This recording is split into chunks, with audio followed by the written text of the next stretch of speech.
Depending on who you ask, money is power. Money is freedom. Money is the root of all evil. We all like money, don't we? But what is money? Do you know where it comes from? Do you know what gives it value? Or why only a fraction of the world understands it? If this is you, then stick around because today's video could dramatically change the way that you see money. So let's first talk about financial literacy. By definition, money functions as a medium of exchange, a store of value, and a unit of account. Something most people should already know, but according to a report on financial literacy, only 43% of respondents in the USA can answer 3 simple questions about money, with only 29% of women answering all questions correctly compared to 49% of men. That's something consistent across all 140 countries researched, by the way. Absolutely crazy statistics. In Australia, for example, 16% of 15-year-olds lack the basic level of financial knowledge to even participate in society. That's insane. These people are 3 years away from becoming taxpayers and voters, and holy cow, basic things like balancing a budget or paying taxes completely just not even there at all. And in the UK, 3/4 of 15 to 18-year-olds said they wanted to learn more about how to manage their money, but only 15% cited school as their main source of information. You don't get taught about money in school. You ever think about why that's the case? Could it be the powers that be out there don't want people to know about money? And while things change slightly with each region, young people and minorities are statistically put at the largest disadvantage. This is no accident. It's financial illiteracy by design. Because if you don't understand the money, they can keep using it to control you. It's why an estimated 44% of Americans cannot cover a $400 emergency without going into debt, and why 56% have less than $10,000 saved for retirement. These are crushing numbers. This means those with financial knowledge have a significantly better quality of life, able to plan for their future and manage financial events without it destroying them for years. Crazy stuff. Education being the key to unlocking this financial puzzle. The ridiculous argument against teaching modern money mechanics in school is that teaching kids about money is the parents' job. Yeah, well, the parents don't know how to manage money either. How are you supposed to teach your kids about money if no one taught you about money? And why do you think your parents are so good at money anyway? Statistically, it's probably not going to be true. Statistically, your parents are probably terrible with money, leading you to do what you're doing right now. Of course, it means you're going to have to learn on your own. So let's talk about a brief history of money. This is very interesting to understand where all this stuff came from. This crazy idea. Before money, of course, bartering was the main source of exchanging value between one another. In fact, the term cattle is derived from capital, meaning property. Everything from snail shells to beads to cocoa beans was used as some form of currency in the early days.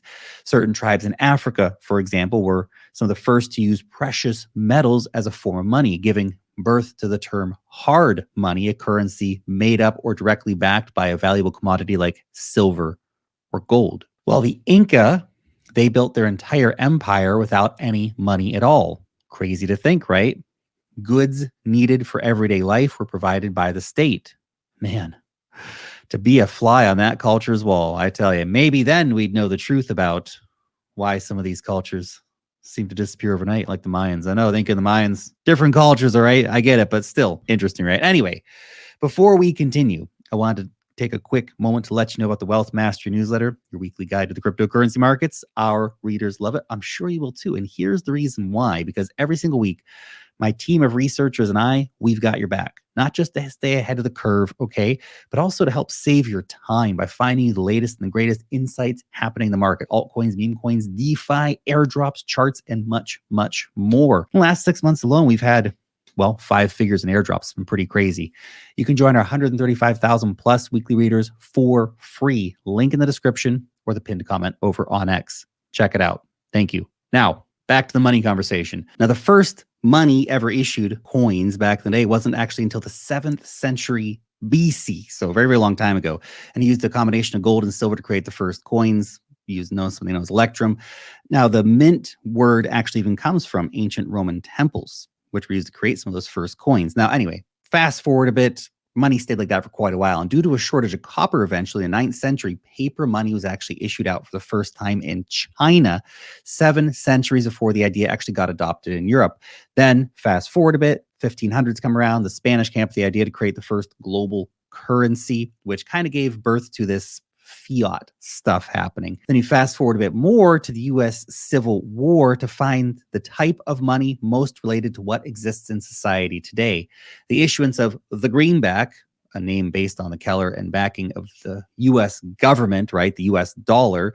Today, we have more than 167 currencies, though, used around the world, all garbage, fiat, almost everything just backed by nothing except trust me, bro, words from the government. Now, just a short time after the Civil War, the U.S. economy was in such disarray that the government called on financial guru J.P. freaking Morgan, that one, the bank guy, to stop the public from panicking.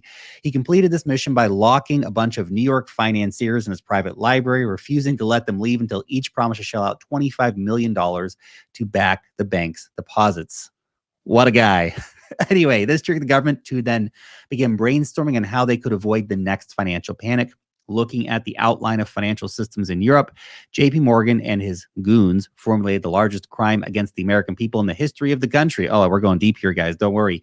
Meeting on a secret island in Georgia, the outline for the U.S. Federal Reserve was born. Why the secret? Well, after the secession of the U.S. from Europe, Americans knew well and good what the term central bank stood for. It signified everything they hated about, well, what they had left in Europe. Let's put it that way. The centralization of financial power in the hands of the oppressors. Pretty sure the Americans had a big thing over that back in the day.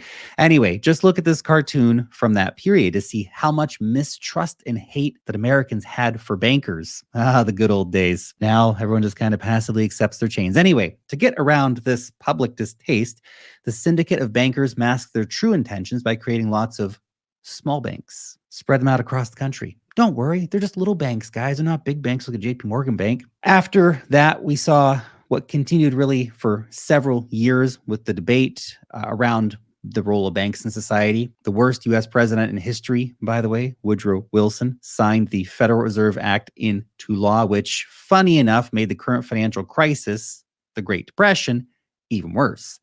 Now, after more than 100 years of failure, this piece of law dictates everything we currently understand about money and the paper garbage that it is.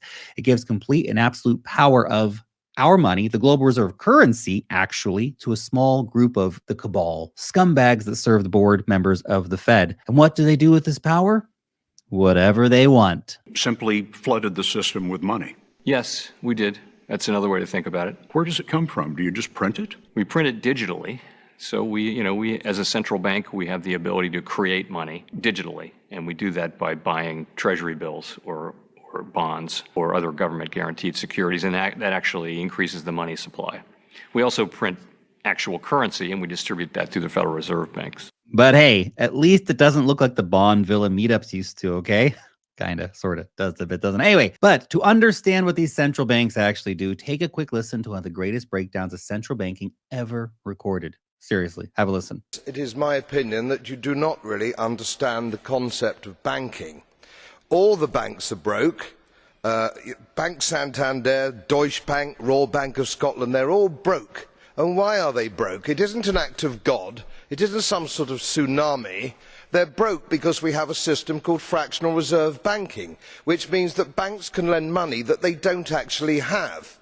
It's a criminal scandal, and it's been going on for too long. To add to that problem, you have moral hazard, a very significant moral hazard from the political sphere. And most of the problem starts in politics and central banks, which are part of the same political system. We have counterfeiting, sometimes called quantitative easing, but counterfeiting by any other name. The artificial printing of money, which if any ordinary person did, they'd go to prison for a very long time. And yet governments and central banks do it all the time. Central banks repress the amount of interest that rates are, so we don't have the real cost of money. And yet we blame the real retail banks for manipulating LIBOR. The sheer effrontery of this is quite astonishing. It's central banks that manipulate interest rates, Commissioner. And plus, underneath all this, we talk loosely, in a rather cavalier fashion, do we not, about deposit guarantees. So when banks go broke through their own incompetence and chicanery, the taxpayer picks up the tab. It's theft from the taxpayer. And until we start sending bankers, and I include central bankers and politicians, to prison for this outrage, it will continue. Now, the Bitcoin stuff. Let's talk about the future money. What we know of today as money is nothing more than theft at the highest possible levels. We trade our work, time, and our futures in the pursuit of money that they can just print, thinking, of course, that's going to solve all of our problems and afford us a significantly better life. The money we exchange for today is backed only by our perceived value of it. It's backed by nothing. And in reality, the bankers know this. The banks, they just continue printing endless amounts of it, screwing you and your savings over. And we as a society have no say in the continuation of this fraud, but at least we have tools to opt out. Now, due to the way money is structured, all current forms of money are nothing more than government spending debt, promissory notes that represent numbers on a banking ledger. This allows the continued manipulation of the money supply, again, at the highest level, silently stealing value from you in the process. High inflation, high money printing, that's a secret tax on you, turning what you know as money into nothing more than worthless garbage. But there is still hope, because thankfully, without gold or silver to back its value, all government-issued money has an expiration date. The timeline for how long it takes a currency to run its course averages around 100 years. The dollar, being the global reserve currency since the early 1900s, is, well, hitting its expiration date, isn't it? Tick-tock, American dollar. With the invention of Bitcoin, though, the term money has taken on a new meaning for the digital era. For the first time in the history of the world, we can have money that no one can print endless amounts of. Money that's audited every 10 minutes and accessible to everyone, everywhere, no matter what part of the world they live in, their religion is, their race is, their political opinion is, any of that kind of stuff. Giving all of us the freedom to take control of our financial futures and never let go. Bitcoin is money, and money is Bitcoin. And after countless centuries of trial and error, it's the best damn money that ever existed. Way better than gold. Way better than gold. It's got a lot of properties to make it better than gold. I know it's nice to hold gold, but Bitcoin's better, trust me. So when someone asks you what money really is, what is real money, the best answer you can give these days is Bitcoin. Thanks for watching.